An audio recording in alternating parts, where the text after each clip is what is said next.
நாம் தமிழர் ஆட்சி செயற்பாட்டு வரைவு 2026. நாடென்ப நாடா வளர்த்தன நாடல்ல, நாடா வளர்ந்தரும் நாடு. தமிழ்மறை 739. வள்ளுவ பெருமகனார். வெளிப்படையான நிர்வாகம், தொலைநோக்கு பார்வையோடு தமிழக மக்களின் தேவைகளையும் மானுட வளர்ச்சியையும் குறித்து தொலைநோக்கு பார்வை அடுத்த நூற்றாண்டுகளுக்கு எடுத்து செல்ல நாம் தமிழர் அரசு திட்டமிட்டு செயல்பட்டு தமிழகம் அனைத்து துறைகளிலும் முன்னோடி மாநிலமாக செழித்திருக்கும் என்பதை உறுதி செய்யும். ஊழியர்களுக்கான நிலைப்பாடு. நாம் தமிழர் அரசில் உயர் அதிகார பதவிகளுக்கான உள்துறை செயலாளர், தலைமை செயலாளர், மாவட்ட நிர்வாகம் போன்ற அனைத்து பதவிகளிலும் நேர்மையான தமிழர்கள் பணியமர்த்தப்படுவார்கள். ஊழல், கையூட்டு ஆகியவற்றில் ஈடுபடும் அனைத்து அரசு அலுவலர், அதிகாரிகள், அமைச்சர்களின் சொத்துக்களை பறிமுதல் செய்வதோடு 10 ஆண்டுக்கு அவர்கள் குடும்பத்தினருக்கு அரசு பணியும் கிடையாது.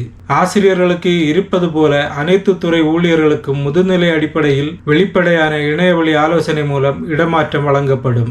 மாற்றுத்திறனாளிகள், முதியோர் மற்றும் கணவன் மனைவி ஆகியோருக்கு 100% முன்னுரிமை அளிக்கும் சட்டப்பூர்வ விதி உறுதி செய்யப்படும். ஊழியர்கள் தங்களின் பணிக்காலத்தின் கடைசி 3 முதல் 5 ஆண்டுகளை சொந்த மாவட்டத்தில் கழிக்க வழிவகை செய்யப்படும். பகுதி நேர தற்காலிக ஊழியர்கள் அனைவரும் நிரந்தர அரசு ஊழியர்களாக பணியமர்த்தப்படுவார்கள். வலைதளம். உலகிலேயே டென்மார்க் நாட்டில்தான் ஊழல் மிக குறைவாக இருக்கிறது என்று பன்னாட்டு வெளிப்படைத்தன்மை என்ற அமைப்பு கூறுகிறது.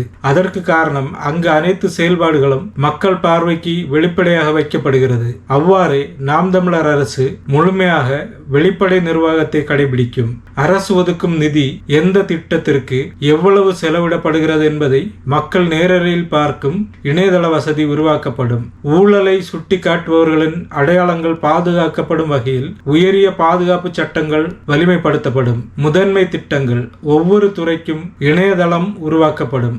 அரசின் திட்டங்கள் அனைத்தும் அதில் வெளியிடப்படும். அரசின் ஒப்பந்தங்கள் மற்றும் ஒப்பந்ததாரர் விவரங்கள் வெளியிடப்படும். மொத்த தொகை முடிக்க வேண்டிய காலகட்டங்கள், அதன் தன்மை என அனைத்தும் மக்கள் பார்வைக்கு வைக்கப்படும். துறை வாரியாக அரசு அதிகாரிகளின் பெயர்கள், அவர்களின் பொறுப்புகள், செய்ய வேண்டிய பணிகள் குறித்த விவரம் இருக்கும்.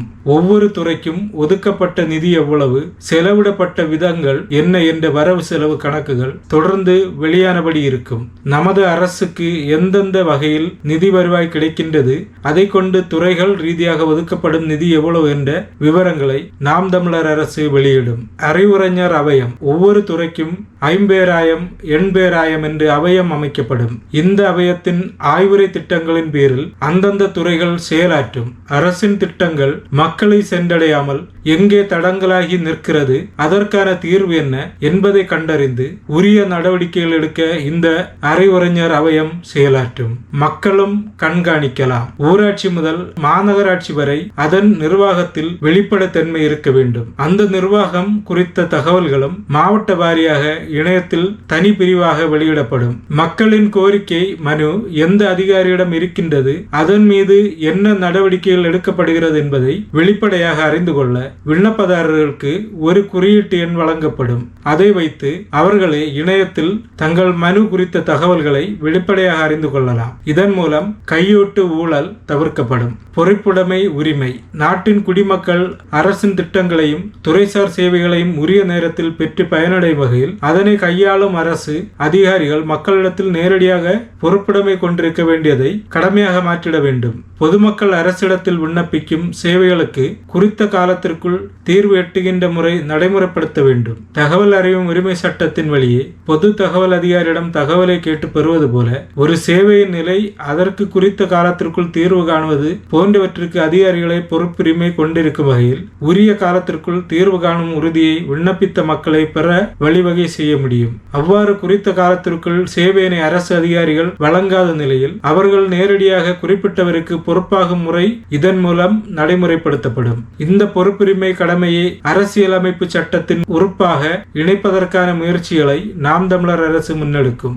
இந்த உரிமையை அரசமைப்பு சட்டத்தில் சேர்ப்பதன் வழியே மக்களின் சேவைக்காக நியமிக்கப்பட்ட அரசு ஊழியர்கள் செய்ய வேண்டிய வேலைகளை தாமதிக்கும் போது அவர்களுக்கு தண்டனையாக மக்களுக்கு இழப்பீடு வழங்கும் அதிகாரம் அதிகாரம் படைத்த சேவை பெறும் உரிமை சட்டம் கொண்டு வரப்படும். பாதிக்கப்படும் மக்களுக்கு தகுந்த அதிகாரியை இழப்பீடு வழங்க வேண்டும். ஊடக உரிமை. அச்சு ஊடகம் மற்றும் காணொளி ஊடகங்களுக்கு 100 விழுக்காடு சுதந்திரம் அளிக்கப்படும். பாகுபாடின்றி அனைத்து சிறிய பெரிய ஊடகங்களும் விதிமுறைக்குட்பட்டு அரசு விளம்பரம் அளிக்கப்படும். ஊடகங்கள் மூலம் சுட்டிக்காட்டப்படும் அரசின் குற்றங்கள் குறைபாடுகள் சரியாக இருப்பின் அவற்றின் மீது நடவடிக்கை எடுக்கப்படும். அச்சு ஊடகவியலாளர்கள் நலன். அச்சு ஊடக பத்திரிகையாளர்கள் செய்தி திரட்டவும் பணி ரீதியாகவும் மேற்கொள்ளும் பயணத்திற்கு பயண சலுகைகள் அளிக்கப்படும். ஊடகம் சார்ந்த உயர் படிப்பிற்கான உதவிகள் செய்து கொடுக்கப்படும். 20 ஆண்டுகளுக்கு மேலாக பணியாற்றி ஓய்வு பெற்ற மூத்த பத்திரிகையாளர்களுக்கு ஓய்வூதியம் வழங்கிட நடவடிக்கை எடுக்கப்படும். ஊடக காப்பகம். பத்திரிகையாளர்கள் தங்கள் ஆய்வு பணிகளை மேற்கொள்ள தேவையான இணைய தரவுதளங்களை இலவசமாக அணுக வழிவகை செய்யப்படும். என்னுடைய பொருளாதாரம், அரசியல் அதிகாரம் இவை மூன்றில் ஏதாவது ஒன்று பிறரிடத்தில் இருந்தாலே நான் அடிமையாகி விடுவேன். ஆனால் எம் இன மக்களுக்கு இவை மூன்றும் நீண்ட காலமாக பிறரிடத்தில் இருக்கிறது. மக்கள் அரசு சேவை மையம். டெல்லியில் உள்ள door step delivery of service, கர்நாடகாவில் உள்ள ஜன சேவாகா சேவைகள் போன்று நாம் தமிழர் அரசின் சேவை மையம் மக்களுக்கான சேவைகளை வீடு தேடி வந்து செய்து கொடுக்கும். பொதுமக்கள் அரசு அலுவலகத்துக்கு சென்று காத்திருந்து கையூட்டு கொடுத்து தேவைகளை பூர்த்தி செய்ய தேவையில்லை. வீட்டு வரி, சொத்து வரி, குடும்ப அட்டை, குடிநீர், புதிய இணைப்பு கட்டணங்கள் உள்ளிட்ட மக்களின் கோரிக்கையை சேவை மைய இயந்திரத்தில் பதிவு செய்துவிட்டால் சம்பந்தப்பட்ட அரசு ஊழியர்கள் வீட்டுக்கே வந்து தேவைகளை செய்து கொடுப்பார்கள். இச்சேவை மையம் தமிழ்நாடு முழுவதும் அமைக்கப்படும். இச்சேவை மையம் முழுவதும் கணினி மையத்தில் இயங்கும். இதற்கான மென்பொருளை உருவாக்கி அரசு ஏற்று நடத்தும். படித்த இளைஞர்களை சேவை முகவர்களாக நியமிப்பதன் மூலம் அவர்களுக்கு வேலை வாய்ப்பையும் அரசு வழங்க முடியும். நியாய விலை கடைகள். தற்போது நியாய விலை கடைகளில் பொதுமக்களுக்கான வழங்கு பொருட்கள் சரியாக கிடைப்பதில்லை. அரிசி, சர்க்கரை உள்ளிட்ட முக்கிய பொருட்களின் பற்றாக்குறை, அதில் இருக்கும் சிக்கல்கள் ஆகியவற்றை நாம் தமிழர் அரசு சரி செய்து முறைப்படுத்தும். தற்போது DNPDS அலைபேசி செயலி மூலம் கடையில் உள்ள இருப்பு விவரங்களை மக்கள் பார்க்க முடிந்தாலும் அது முழுமையானதாக இல்லை. நாம் தமிழர் அரசு இதனை வெளிப்படையாகவும் மக்களுக்கு புரியும் வகையிலும் மாற்றி அமைக்கும். தற்போது பல கடைகளில் பாயிண்ட் ஆஃப் சேல் கருவிகள் மூலம் பொருட்கள் வழங்கப்படுகின்றன.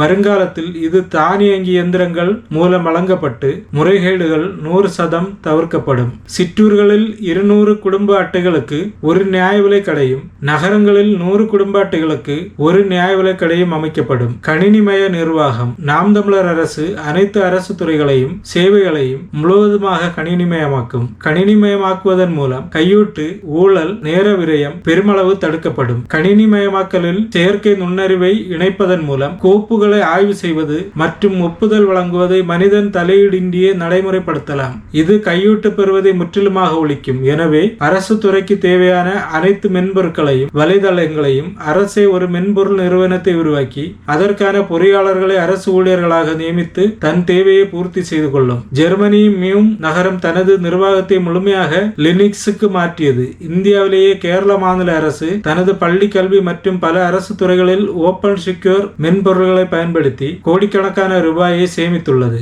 நாம் தமிழர் அரசின் அனைத்து அரசு துறை கணினியிலும் மைக்ரோசாப்ட் விண்டோஸ் இயங்கு தளத்தை நீக்கி திறந்தவெளி மூல தொழில்நுட்பமான ஓபன் செக்யூர் டெக்னாலஜி லினக்ஸ் இணையதளத்தை பயன்படுத்தும். திறந்தவெளி மூலம் தொழில்நுட்பத்தை பயன்படுத்தி அனைத்து மென்பொருள் வலைதளங்களை உருவாக்கி கொள்ளும். நாம் தமிழர் அரசு நடத்தும் வேளாண் பண்ணை, ஆட்டு பண்ணை, கோழி பண்ணை, மாட்டு பண்ணை, உரம் தயாரிக்கும் தொழிற்சாலை போன்ற அனைத்து பண்ணைகளுக்கும் தொழிற்சாலைகளுக்கும் தேவையான நிறுவன வள திட்டமிடல் மென்பொருளை அரசு உருவாக்கி கொள்ளும். அரசு துறைகளுக்கான வலைதளங்களையும் அரசு மென்பொருள் நிறுவனத்தை பயன்படுத்தி உருவாக்கி கொள்ளும். அரசு உற்பத்தி செய்யும் அனைத்து பொருட்களின் உலக மற்றும் வெளிமாநில சந்தை வர்த்தகத்திற்கென்று சிறப்பு வலைதளம் உருவாக்கப்படும். கண்காணிப்பு. நாம் தமிழர் அரசு காவல் நிலையங்கள், அரசு அலுவலகங்கள், அரசு மருத்துவமனைகள், சாலைகள் மற்றும் பொது இடங்களில் கண்காணிப்பு கருவிகளை பொருத்தி கண்காணிக்கும். இதற்கு தேவையான கண்காணிப்பு மையம், பராமரிப்பு போன்ற சேவைகளிலும் அரசு மென்பொருள் நிறுவனம் ஈடுபடும். அரசு சேவைகளுக்கான அழைப்பு உதவி மையம் அரசு மென்பொருள் நிறுவனத்தின் மூலம் நடத்தப்படும்.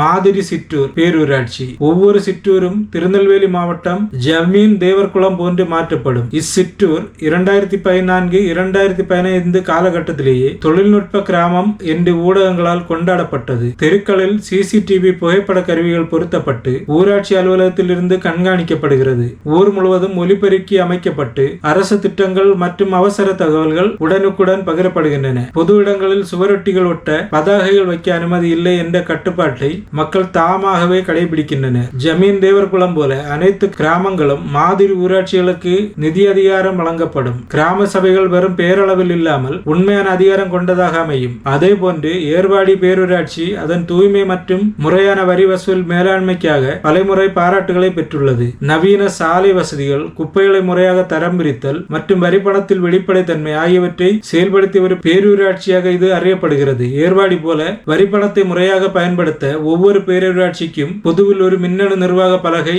டிஜிட்டல் டேஷ்போர்டு உருவாக்கி மக்கள் பார்வைக்கு வைக்கப்படும். சுத்தமான குடிநீர், சுகாதாரமான நகரம், கையூட்டில்லாத நிர்வாகம் என்ற உறுதி, நவீன சாலை வசதிகள், மக்களின் வரிப்பணத்தை முறையாக செயல்படுத்துவது என்று எல்லா வகையிலும் ஏர்வாடி பேரூராட்சி சிறந்து விளங்குவதை போல் நாம் தமிழர் ஆட்சியில் தமிழக பேரூராட்சிகள் கொண்டு வரப்படும். நாம் தமிழர் அரசு இந்த 2 ஊர்களையும் முன்மாதிரியாக கொண்டு தமிழகம் முழுவதும் சிற்றூர் பேரூராட்சி அளவில் மாற்றங்களை செய்யும்.